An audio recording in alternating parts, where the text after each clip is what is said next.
Hey everybody, Melissa here. So today we're going to be in Photoshop and I'm going to show you how to do sky replacement.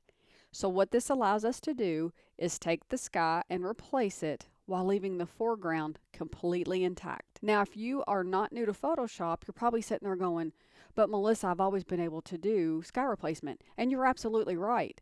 But they've made some changes in 2021 that makes it so much easier. And you're probably going to be as excited as I am. So let's go ahead and get started.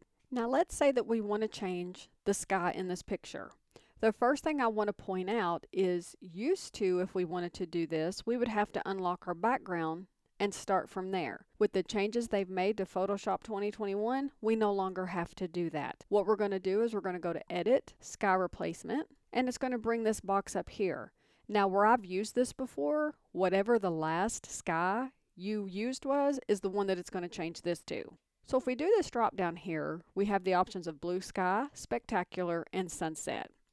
So let's just say we want a blue sky. Just go in and pick one, and it's going to put it on there. If we want a spectacular sky, let's say we want a rainbow, and then sunsets. Now let's say that we want to add our own sky. If we go down here to this plus, it'll take us to wherever it's at. Double click on it. It adds it, and click on it.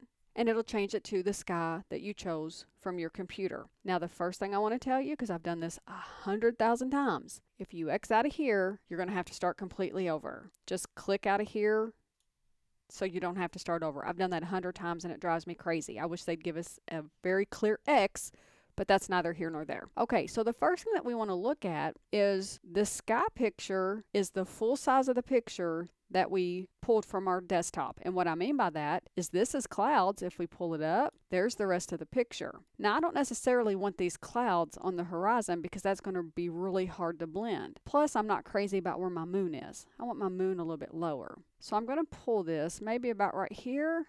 But if you notice, we have a little bit of bleed through here because this picture isn't quite as wide as my original. So let's go to scale. And let's change the scale a little bit. And as you see, it made my moon a little bit bigger, and then it made it big enough to cover the entire sky. So now let's go back up here and talk about our sky settings. That's our shift edge, fade edge, and our adjustments. And we just worked with the scale and our flip. So let me show you the flip real quick. If you click on flip, it moves it and it changes the direction of the moon and changes where it's at in the sky. So our shift edge changes where the sky is on the horizon. So right now it's in the middle. Watch what happens if I go all the way left.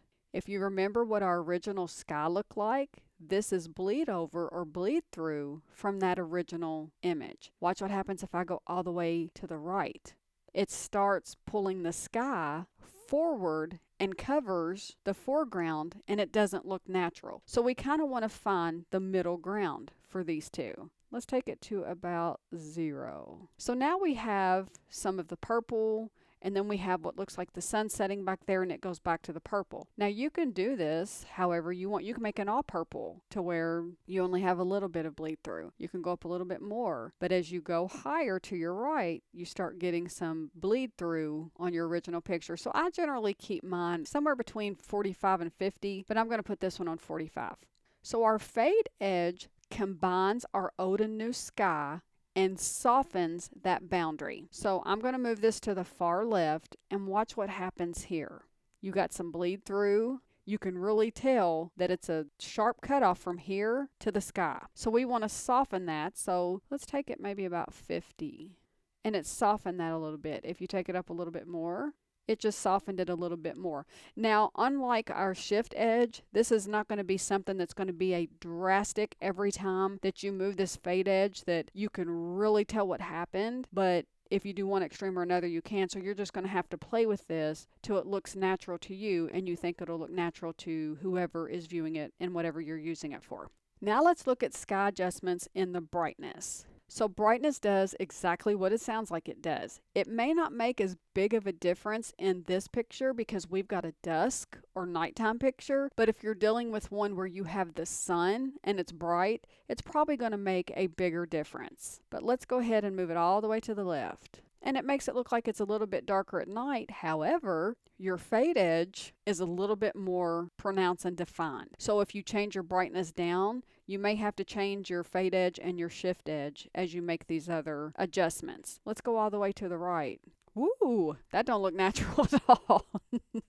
So we're going to bring it back down. Let's take it to -3 or something like that, because that to me is a good mix on a night picture. It still looks like it's dusk. It still looks like it's dark, but the picture's not so dark that it looks kind of fake. Let's look what happens when we change our temperature. Let's go all the way blue. That's pretty cool.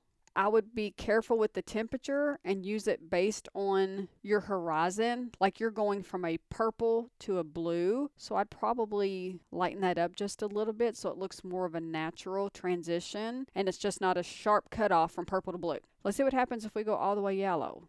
That to me has made the sky pink. So I'm going to go down probably somewhere maybe about -13. And then, of course, we have already done our scale. Now let's look at foreground adjustments. Now you have two options on your lighting mode, multiply or screen. I would probably leave it screen just because screen gives you a better blending option. If you've done anything else in Photoshop and you've used multiply versus screen, screen gives you the ability for whatever's in the background and the foreground to kind of blend together, rather than multiply being this is where it starts and this is where it stops. So you've got a little bit better blending option here.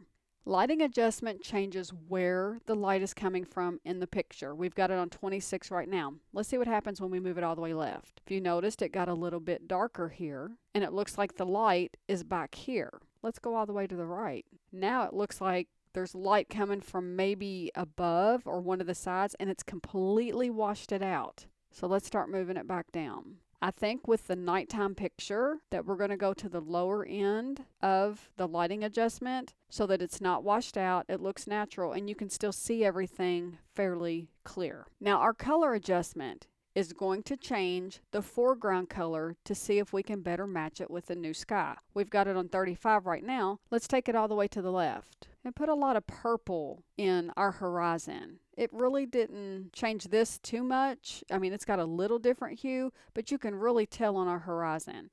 Let's see what happens if we take it all the way to the right. It darkens it all completely up. So let's go maybe about 50.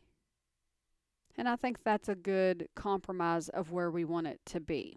So just keep in mind, I did these individually, but you may come down here and change your color adjustment and say, well, that doesn't look quite right, and have to come back up to your sky and adjust it. So don't think that it's linear. You change this in order, and it's going to be the way that you want it to look. As you make some other changes, you may have to double back and make those to get it the way that you want it to look. Now, when we look at output, we have two options. We can output it to new layers, or we can duplicate the layer. We want to create new layers. When I hit OK, you will understand why we no longer have to unlock our background to create a new sky. So as you see here, we have all kinds of masks, negative masks, that Photoshop has created for us. Before this change, we would have had to unlock the background, pull in the image, create a mask, create a negative mask, but just going to that sky replacement and changing our fade and our shift and all of our adjustments, it's done all of this for us. Now the beauty is we still have control over the individual masks. We can still go in and feather them and make more changes. Density, feather, color, and do whatever. And that is how you use sky replacement in Photoshop. If you found this video helpful, please give it a thumbs up. If you'd like to see more content like this in the future, please be sure to subscribe to my channel before you go. And if you have any questions, feedback, or suggestions for future content, drop me a comment. And I'll see you in the next tutorial. Until then, thanks so much for watching.